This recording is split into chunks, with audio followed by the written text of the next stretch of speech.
سبحان اللہ وبحمدہ سبحان اللہ العظیم سبحان اللہ وبحمدہ سبحان اللہ العظیم۔ رمضان المبارک رمضان المبارک کی نورانی اور پاکیزہ ساعتیں عالم افق پر سایہ فگن ہیں۔ رحمتوں اور برکتوں کا نزول بے حد و حساب جاری ہے۔ رمضان المبارک کی سب سے اہم فضیلت اور برکت یہ ہے کہ اس مہینے میں اللہ تعالیٰ نے قرآن مجید نازل فرمایا، جو کل انسانیت کے لیے نہ صرف خیر و برکت کا موجب ہے بلکہ ایک مکمل ضابطہ حیات اور سرچشمہ رشد و ہدایت بھی ہے۔ آسمانوں کے دروازے کھول دیے گئے ہیں، جہنم کے دروازے بند کر دیے گئے ہیں اور شیطان زنجیروں میں جکڑ دیے گئے ہیں۔ اللہ تعالیٰ پکار رہا ہے، دوڑو اس کی رحمت اور مغفرت کی طرف، توبہ کر لو۔ بسم اللہ الرحمن الرحیم۔ الحمدللہ رب العالمین والصلاة والسلام علی اشرف المرسلین نبینا و سیدنا محمد وعلی آلہ و اصحابہ اجمعین۔ ناظرین السلام علیکم ورحمۃ اللہ وبرکاتہ۔ ہماری آج کی گفتگو کا موضوع ہے زکوٰۃ الفطر، یا عام زبان میں ہم اسے فطرانہ بھی کہتے ہیں، جو کہ فرض ہے اور رمضان المبارک کے آخر میں دیا جاتا ہے۔ صحیح بخاری میں حدیث مبارک آئی ہے، حضرت عبداللہ بن عمر رضی اللہ عنہما روایت کرتے ہوئے فرماتے ہیں، فرض رسول اللہ صلی اللہ علیہ وسلم زکاة الفطر صاعا من تمر او صاعا من شعیر على العبد والحر والذکر والانثى والصغیر والکبیر من المسلمین وامر بها ان تؤدى قبل خروج الناس الى الصلاة، کہ رسول اللہ صلی اللہ علیہ وسلم نے زکوٰۃ الفطر کو فرض کیا ہے، اور اس کی مقدار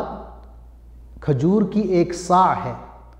یا جو کی ایک صاع ہے۔ صاع جو ہے وہ ایک پیمانہ تھا جو آج کل کے جو ہمارے سسٹم ہیں اس میں یہ تقریباً 2.5 کلو سے 3 کلو کے برابر ہوتا ہے۔ تو حدیث کا ترجمہ میں دوبارہ کر دیتا ہوں کہ رسول اللہ صلی اللہ علیہ وسلم نے زکوٰۃ الفطر کو فرض کیا ہے، اور اس کی مقدار کھجور کی 1 صاع یا جو کی 1 صاع، اور یہ جو فرضیت ہے یہ غلام پر بھی ہے، آزاد پر بھی ہے، چھوٹے پر بھی ہے، بڑے پر بھی ہے، اور مرد پر بھی ہے، عورت پر بھی ہے، لیکن یہ ہے کہ وہ مسلمانوں میں سے ہوں۔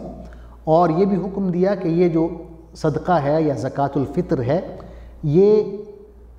نماز عید پہ نکلنے سے پہلے ادا کر دی جائے۔ بعض لوگ یہ پوچھتے ہیں کہ کیا یہ لازم ہے کہ ہم 1 صاع کھجور یا 1 صاع جو دیں، یعنی 2.5 کلو سے 3 کلو جو دیں بطور صدقۃ الفطر یا زکوٰۃ الفطر، یا 2.5 کلو سے 3 کلو ہم کھجور دیں، یا ہم اس کی قیمت بھی دے سکتے ہیں؟ تو علماء نے لکھا ہے کہ آپ اس کی قیمت بھی دے سکتے ہیں، یعنی اس کے برابر آپ جو پیسے ہیں وہ بھی بطور زکوٰۃ الفطر ادا کر سکتے ہیں۔ اسی طرح بعض لوگ یہ بھی پوچھتے ہیں کہ یہ جو زکوٰۃ الفطر ہے اور اس کا ادا کرنا ہے، اس کی کیا کوئی شرائط بھی ہیں؟ تو علماء نے اس کی صرف 2 شرائط لکھی ہیں۔ پہلی شرط یہ ہے کہ دینے والا شخص مسلمان ہو، اور دوسری شرط یہ ہے کہ اس شخص کے پاس زکوٰۃ الفطر کے پیسوں کے علاوہ اتنے پیسے ہوں جس سے اس کے لیے اور اس کے اہل خانہ کے لیے 1 دن اور 1 رات کا راشن آ سکے۔ یعنی اگر آپ کے پاس 1 دن اور 1 رات کی خوراک موجود ہے اور زکوٰۃ الفطر ادا کرنے کے پیسے موجود ہیں، تو آپ پر زکوٰۃ الفطر ادا کرنا فرض ہو جائے گی، اپنی طرف سے، اپنی بیوی کی طرف سے، اپنے تمام بچوں کی طرف سے۔ بلکہ یہاں تک بھی احادیث میں ہم دیکھتے ہیں کہ حضرت عبداللہ بن عمر رضی اللہ عنہما اپنے ملازموں کی طرف سے بھی زکوٰۃ الفطر ادا کرتے تھے۔ اسی طرح بعض لوگ یہ بھی پوچھتے ہیں کہ یہ جو زکوٰۃ الفطر ہے یا فطرانہ ہے، اس کی ادا کرنے میں کیا حکمت ہے، اس کو کیوں فرض کیا گیا ہے؟ تو علماء نے اس کے جواب میں یہ لکھا ہے کہ اس کی دو حکمتیں بیان کی گئی ہیں۔ پہلی حکمت یہ ہے کہ روزہ دار کو پاک کرنا ہے، اس کی پاکیزگی، اور دوسرا یہ کہ غریب کو کھانا کھلانا ہے۔ حدیث میں ہم پڑھتے ہیں، حضرت عبداللہ بن عباس رضی اللہ عنہما نے اس حدیث کو روایت کیا ہے،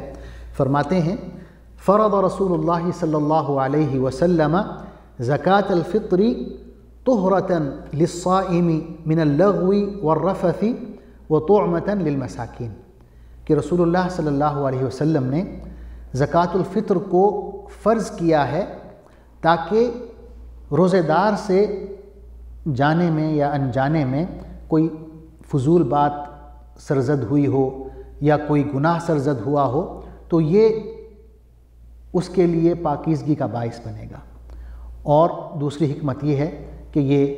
مساکین کے لیے، غرباء کے لیے، فقراء کے لیے کھانا کھانے کا باعث بنے گا، یعنی کم از کم جو عید کا دن ہے اس روز وہ پیٹ بھر کے کھا سکیں۔ پھر فرمایا من اداہا قبل الصلاۃ فہی زکوٰۃ مقبولہ، جو شخص صدقۃ الفطر کو یا زکوٰۃ الفطر کو یا عام الفاظ میں فطرانے کو عید کی نماز سے پہلے ادا کر دیتا ہے تو پھر تو وہ بطور زکوٰۃ الفطر ادا ہو گئی، قبول ہو گئی۔ ومن اداہا بعد الصلاۃ فہی صدقۃ من الصدقات، اگر آپ نماز عید سے پہلے زکوٰۃ الفطر ادا نہیں کر پائے بلکہ نماز عید ہو گئی اور بعد میں آپ نے وہ ادا کیا تو پھر یہ ایسے ہی ہوگا جیسے آپ نے کوئی بھی صدقہ یا خیرات کیا ہے، یعنی آپ نے زکوٰۃ الفطر پھر آپ ادا نہیں کر پائے اس سال اور آپ سے وہ مس ہو گئی۔ عید کی نماز اگر ہو گئی ہے اور اس کے بعد آپ نے فطرانہ دیا ہے تو پھر وہ فطرانہ شمار نہیں ہوگا بلکہ کوئی بھی صدقہ یا خیرات کا وہ اس پر حکم لاگو ہوگا۔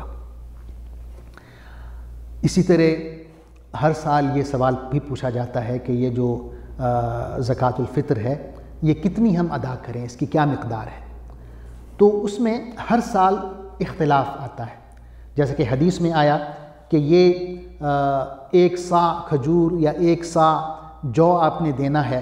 بلکہ ایک اور حدیث میں حضور صلی اللہ علیہ وسلم نے فرمایا ہے، یہ حدیث حضرت ابو سعید خدری رضی اللہ عنہ روایت کرتے ہیں، فرماتے ہیں كنا نخرج زکاة الفطر صاعا من طعام او صاعا من شعیر او صاعا من تمر او صاعا من اقط او صاعا من زبیب، کہ ہم حضور صلی اللہ علیہ وسلم کے زمانے میں جب زکوٰۃ الفطر ادا کرتے تھے تو وہ یا تو 1 صاع کوئی بھی کھانا ہوتا تھا، صاع کا میں ذکر کر چکا ہوں کہ وہ تقریباً 2.5 کلو سے 3 کلو کے برابر اس کا وزن ہے۔ صاع ایک برتن تھا، ایک پیمانہ تھا، اور اس کو اگر آپ بھر دیں تو اس کا جو وزن ہوتا تھا وہ 2.5 کلو سے 3 کلو کے برابر ہوتا تھا۔ تو حضرت ابو سعید خدری کہہ رہے ہیں کہ آپ صلی اللہ علیہ وسلم کے زمانے میں ہم جب زکوٰۃ الفطر دیتے تھے تو اس کا وزن یا تو کسی بھی کھانے کی چیز کے 1 صاع کے برابر ہوتا تھا، یا یہ ہے کہ وہ خاص طور پر 1 صاع جو ہوتی تھی، یا 1 صاع کھجور ہوتی تھی، یا 1 صاع پنیر ہوتی تھی، یا 1 صاع کشمش ہوتی تھی، یعنی یہ سب کھانے کی چیزیں ہیں۔ تو ان میں سے کوئی بھی چیز ہم بطور زکوٰۃ الفطر کے غریبوں کو دے دیتے تھے، اور اس کی مقدار جو ہے وہ 1 صاع ہوتی تھی، یعنی 2.5 کلو سے 3 کلو کے برابر۔ تو آج کل یہ ہوتا ہے کہ ہر سال ہمارے جو علماء ہیں، اللہ تعالیٰ انہیں جزائے خیر دے، وہ قیمت مقرر کر دیتے ہیں، اور عام طور پہ رمضان کا جو آخری عشرہ ہے اس میں علماء ایک قیمت پر متفق ہو جاتے ہیں کہ اس سال جو ہے زکوٰۃ الفطر کی یہ قیمت ہوگی۔ مثلا میں نے سعودی عرب سے معلوم کروایا تو وہاں اس بات پر اتفاق ہو گیا ہے کہ اس سال جو ہے زکوٰۃ الفطر کی قیمت 15 ریال ہوگی۔ تو 15 ریال ہمارے ہاں تقریباً 400 سے 500 کے درمیان کوئی فگر آتا ہے، اتنے اس کے برابر ہوگی، لیکن ظاہر ہے جو اہل پاکستان ہیں ان کے لیے یہی بہتر ہے کہ کچھ انتظار کر لیں، اور جب رمضان المبارک کا آخری عشرہ آئے اس میں پھر یہ تعین ہو جائے گا کہ علماء نے کس قیمت پر اتفاق کیا ہے کہ کتنے پیسے ہم دے دیں بطور زکوٰۃ الفطر تو ہمارا جو فطرانہ ہے یا زکوٰۃ الفطر ہے وہ ادا ہو جائے گی۔ تو ناظرین، یہ ایک فریضہ ہے جو ہمارے نبی صلی اللہ علیہ وسلم نے ہم پر فرض کیا ہے زکوٰۃ الفطر کی شکل میں، اور اس کا جو مقصد ہے یا حکمت ہے وہ بھی بتا دی گئی کہ اس سے ایک تو خود روزہ دار جو ہے اس کی پاکیزگی کا تعلق ہے کہ روزے میں جو بھی اس سے غلطیاں ہوئیں یا کوتاہیاں ہوئیں اس سے وہ پاک ہو جاتا ہے، اور دوسرا یہ کہ اس دن یعنی عید کے دن جو غریب لوگ ہیں انہیں بھی ہم اپنی خوشیوں میں شامل کر لیتے ہیں، اس روز وہ بھی لوگوں کے آگے ہاتھ پھیلانے سے بچ جاتے ہیں اور پیٹ بھر کر وہ اور اپنے بچوں کو کھانا کھلاتے ہیں۔ اللہ تعالیٰ سے دعا ہے کہ ہمارے روزوں کو قبول فرمائے، اور یہ جو فریضہ ہے زکوٰۃ الفطر کی شکل میں یہ ہم سے قبول فرمائے۔ اللہ تعالیٰ ہمارے روزوں کو بھی قبول فرمائے، اور یہ جو رمضان المبارک کا مہینہ ہے اسے ایک تربیت کے طور پر ہم حاصل کریں، اور اس تربیت کو زندگی کے جو باقی ایام ہیں ان پر لاگو کرنے کی کوشش کریں۔ آمین۔ بہت بہت شکریہ۔ السلام علیکم ورحمۃ اللہ وبرکاتہ۔